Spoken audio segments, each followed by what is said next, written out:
Welcome, everybody, back to another episode of the AIER's Authors Corner podcast. My name is Ethan Yang. I'll be your host, as always. And today we have a very special guest, John Tamny. We'll be talking about his book, They're Both Wrong, a policy guide for America's frustrated independent thinkers. This book is available on Amazon, and AIER has had the proud distinction of publishing this book. Amongst other things, John is a research fellow at AIER, but I'll be humble and say that's probably the least impressive thing that he currently does. He's also the director of the Center for Economic Freedom at FreedomWorks. He's also another editor of Realclearmarkets and a senior advisor to Torador Research and Trading. John, it's great to have you. Hey, thanks for having me. And let me say, one of my proudest affiliations right now is with AIER. It's just, it cannot be stressed enough how instrumental it's been in fighting back all the misinformation and, more important, all the hysteria about the coronavirus.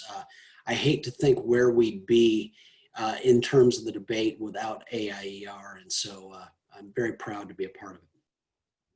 And thank you for those kind words. And that's certainly what we're trying to do here today with this podcast. So to start off, you've had a long and diverse and accomplished career. You started out in finance, working at places like Goldman Sachs, Credit Suisse. You're also the director, like I said, for the Center of Economic Freedom at FreedomWorks, which is arguably one of the most influential advocates in American politics. You're the editor of Realclearmarkets, which is obviously a huge website with tons of different readers. So can you tell us a little bit about what you've learned from all these occupations and what motivated you to do all of this? Well, it's a great question.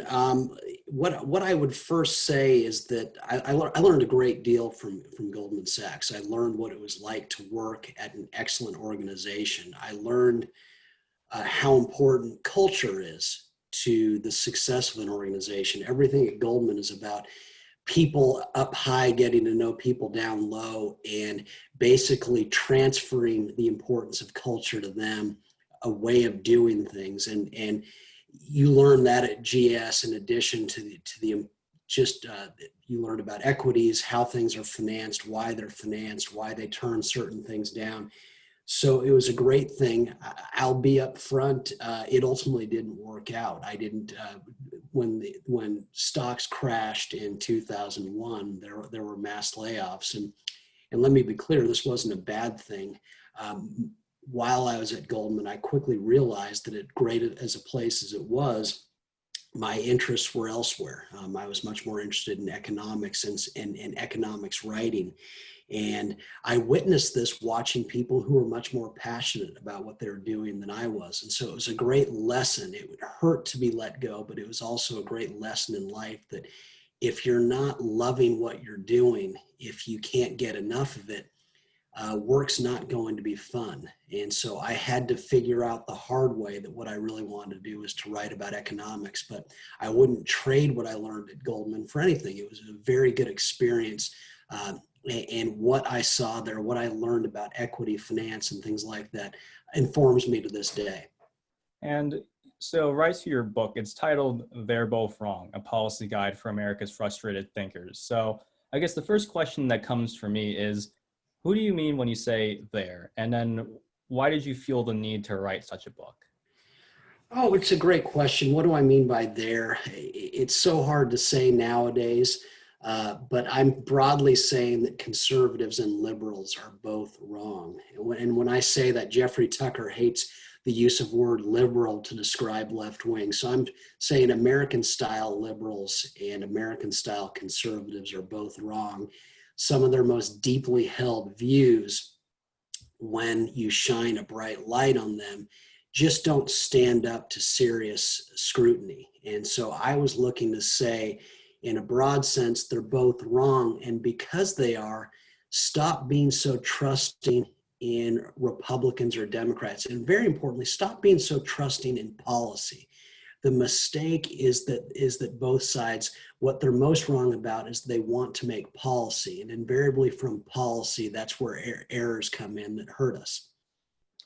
So your book is essentially a collection of essays touching on the most polarized topic in American discourse, with a very, like you just mentioned, a very objective and fact-focused approach rather than narratives. So Why do you think contemporary politics is so full of narratives and devoid of the nuance and detail you bring up in your book? Why do I think that? So full of pretense and divorce? Um, I'd like to say that it's easy to say, well, in the fast-paced soundbite world we live in, discourse can never get to a point where we actually learn something. We're actually discussing things in substantive ways. But I think that would be incomplete. Progress is generally good, and certainly progress that has brought us to the soundbite world has made it possible for people to know more and learn more. I just think emotion, probably more than anything on both sides, causes both sides to make statements about things and to have assumptions about things that just don't stand up to reality. I just think, I think ultimately we're emotional creatures, and probably one of the things that I learned most in writing the book is that in some ways liberals and conservatives just aren't that much different. They're very triggered, they're easily triggerable, very emotional, but it just tends to be about different issues. And so I'm actually pretty curious about how you did your research to write the book, because obviously you're not really relying on what the Republicans and the Democrats are telling us. You're relying on your own very fact-focused independent research. So I was just wondering what your thought process was going through all that. Well, it's when, quote, liberals and conservatives say things, you can learn a lot from that on its own. So I would be lying if I said I didn't use some of what they assume, some of their statements as straw men to then make my argument. Where do I get my arguments from? Anywhere and everywhere. Sometimes it's some of the best information for the book, criticizing both sides, came from the New York Times. Frequently, I get information from memoirs of movie stars, memoirs of studio heads, Pixar's Ed Catmull. I think his about how Pixar, the most successful film studio in the history of the medium, became so successful. I thought that was one of the best economics lessons I'd ever read. Same with Phil Knight and Nike. To read about Phil Knight and Nike is to learn so much about economics. And so to me, I've always felt that economics is blindingly simple. I don't think it requires a PhD.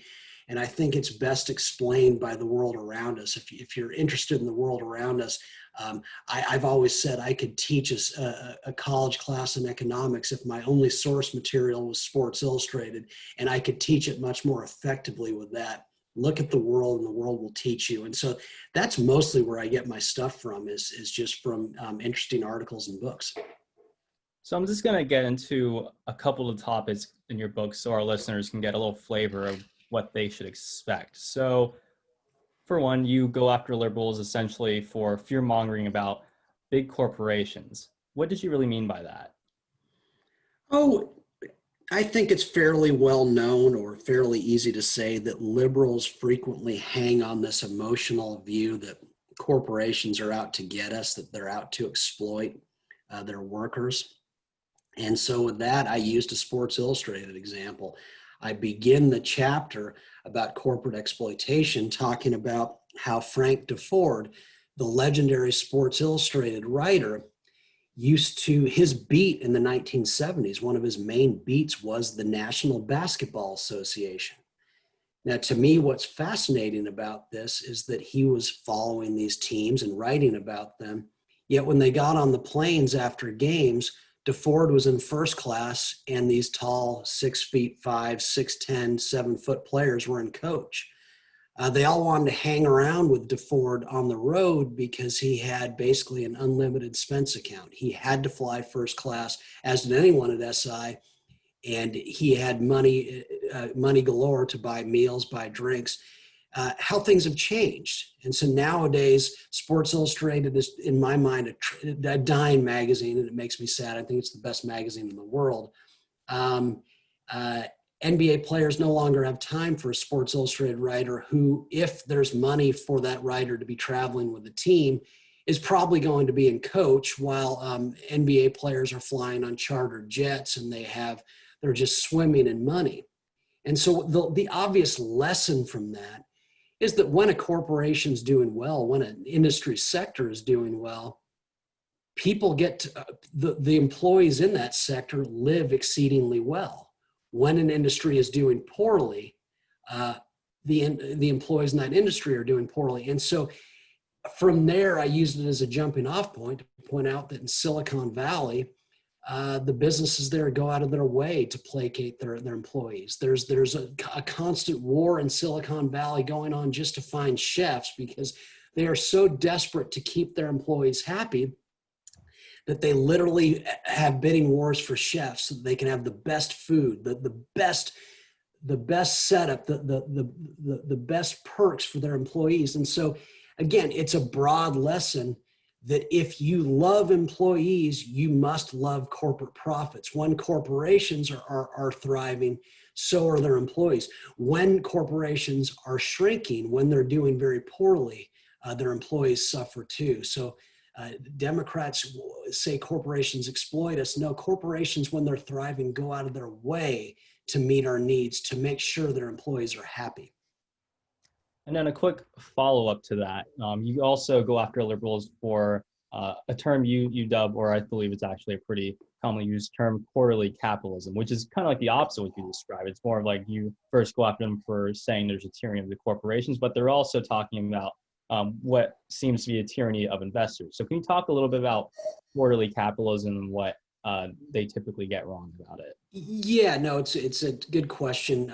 Hillary Clinton was, I think, the first politician to turn me on to quarterly capitalism, this idea that investors only care about quarterly profits. And because they do, businesses can't think for the long term and build for the long term. They just have to meet their numbers each quarter. Well, what a laugh. I mean, what a complete joke. The obvious example, the easiest example that I use in the book to explain this is Amazon. Anyone who knows Amazon is someone like I do. I was at Goldman Sachs when Amazon was still, quote, Amazon.org. Get it? Nonprofit. It couldn't make money. Back then, Jeff Bezos came and spoke to us at Goldman Sachs. He was still looking to drum up more investor interest in this company that people thought will never make a profit. It's just, oh, wow, an interesting idea, but it's this niche idea. But investors, despite the fact that Amazon kept losing money, didn't turn tail. They stuck with it, and those that stuck with it were rewarded. And so what does that tell you in a very obvious way? That if you have a long-term plan that investors deem good and great, they will stick with you through quarter after quarter of losses, not earnings, losses. And so you look more broadly, let's look at the pharmaceutical industry. Quarterly capitalism, investors put up with billions being directed toward drugs that frequently fail. Let's look at the oil industry. Investors put up with constant dry holes in the hope that this geologist has a way of finding the ones that will bring abundance in terms of oil. Let's look at Silicon Valley. Just about every business there that's ever been founded has failed. Yet investors keep coming back. They know that just about every business they invest in through venture capital is going to die, yet they do it because of the very few will make up for this. So in truth, there's no quarterly capitalism. American investors are incredibly patient, and global investors are patient in good ideas or about good ideas.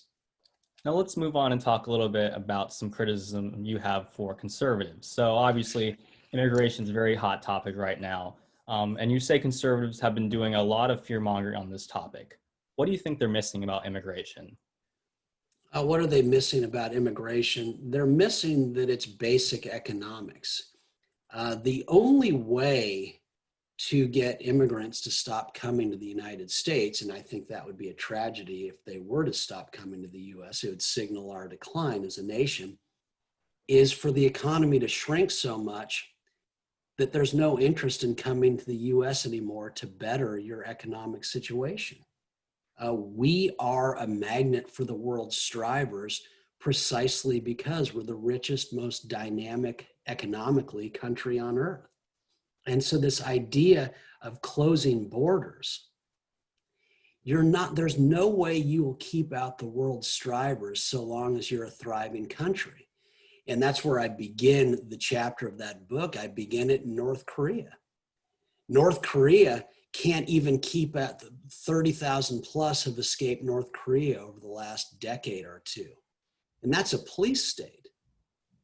And so we're to believe that the US is going to somehow be able to keep out those who want to better themselves. Where did conservatives come up with this? Furthermore, I thought they were for limited government.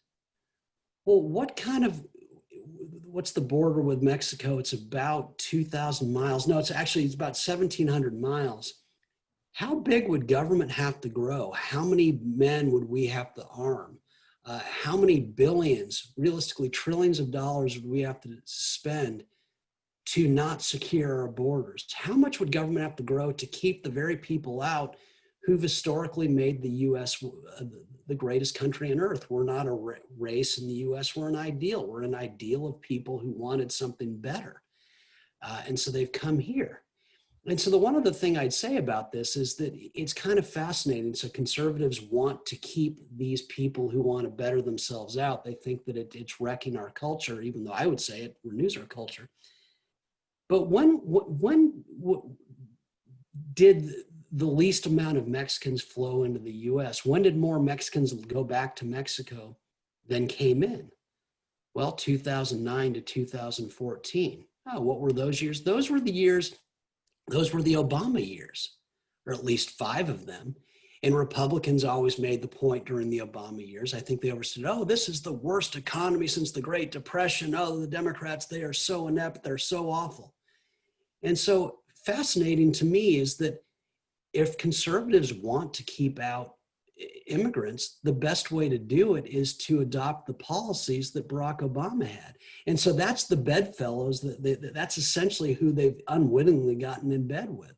That was the only successful time when it came to low immigration. I'll add that when we locked down over the past, in the heaviest lockdown months, immigration's ground to a halt in the US. Is that what we want? To keep them out, we have to destroy the economy. I don't get it. And then another follow-up question. You also go after conservatives for really pumping up and talking about our increasing domestic energy production, like the extraction of oil and natural gas. So what's wrong with just really touting this the way that they have? Like, obviously it's good to always have good businesses, but what's wrong with the conservative, like the extra focus on this increasing domestic energy production? Well, okay, so what's wrong with it? I don't know. I think we should stop importing Italian shoes. I think we should become shoe independent, or I think we should become banana independent. Forget about Guatemala anymore. We're going to start making more bananas here. I mean, who cares where something comes from? I mean, that's the first thing. It does not matter. Apple is based in Cupertino, California, but it's as though it lives next door to me. I can get whatever I want from Apple in near split-second fashion. And oh, by the way, so can anyone in China. In China, it's as though Apple's right there. Apple sells 1/5 of its iPhones in China. What difference does it make where something is produced? And so people say, well, energy, what if we get into war? There's and what about back in the 70s? Remember the OPEC, the Arab oil embargo? Okay, and I always say, well, so your point? Because back when there was the embargo on the US, it's not as though we stopped consuming, quote, Arab oil. We consumed every bit of it and realistically more than we did before the embargo. We just bought it from those the Arabs sold to. Go back to World War I, the US had an embargo on Germany. Well, guess what? Suddenly trade between US producers and Scandinavian countries surged. Yeah, the Americans were still trading with Germans. They were exchanging goods through Germany, through Scandinavian countries. And so this idea that if suddenly we had no oil in the US, we wouldn't have oil consumed, is just laughable. If you're productive, your production will pull in every commodity you'll ever need. But the other thing about this is fairly simple. In the 1980s and 90s, oil hit lows of $10 a barrel in both decades. Back then, the US energy industry largely didn't exist. Well, why was oil so cheap? I thought the whole point was fracking brought the price of oil down. No, no, no, no. Fracking is a consequence of a high oil price. It's that fracking didn't just come about in the 21st century. It's existed for decades. But if you look at the famous shale oil fracking locales in the US, it's only economical to get the oil out of the ground if the price of a barrel is trading at $40, $50, $60 a barrel. Well, so what does that tell you? We have to devalue the dollar substantially and wreck the economics of every American so that the US energy industry can exist. I'm not anti any industry. I just don't want an industry. I don't want to have to prop up the oil industry with a weak dollar so that it can continue to exist. I don't care. In the 80s and 90s, again, the energy industry stateside was nearly non-existent, but it's not as though Americans went without oil. We just bought it from producers around the world. Why do we care now? And so it's just this odd mercantilistic side of the conservative mindset, and they still push it to this day. Well, Trump's amazing because he's pro-oil. Since when are conservatives for politicians deciding which industry is good? How about just being progress and get out of the way? So just one last question to wrap up what's been an excellent interview. So every chapter is essentially John Tamny bringing the facts and objectivity to these political topics that are usually dominated by misleading narratives. So I look around and I personally don't think our politics have any hope of reaching this level of insight that you bring in your book, at least anytime soon. So with that said, what advice do you have for people who want to do their part in bringing just a little bit more independent thinking to the current discourse?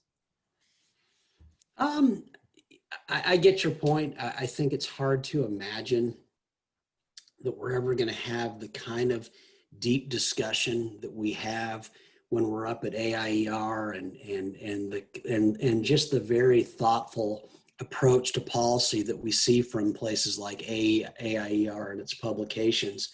I guess my answer to that is that fear not, or better yet, maybe we've got to improve our arguments. And by that, I'm not saying we've got to improve the logic of them. Maybe our side, maybe people like us, we need to improve how we're presenting them.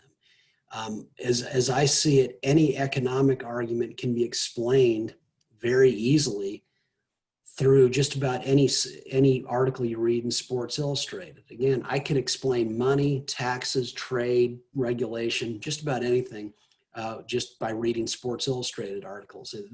There's information in the interesting world around us.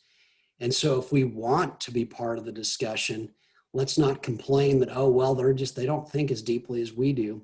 Let's figure out a way to get them to be thinking the way we do. And probably the way to do it is to not explain economics through charts and graphs and equations and idiotic backwards numbers like GDP.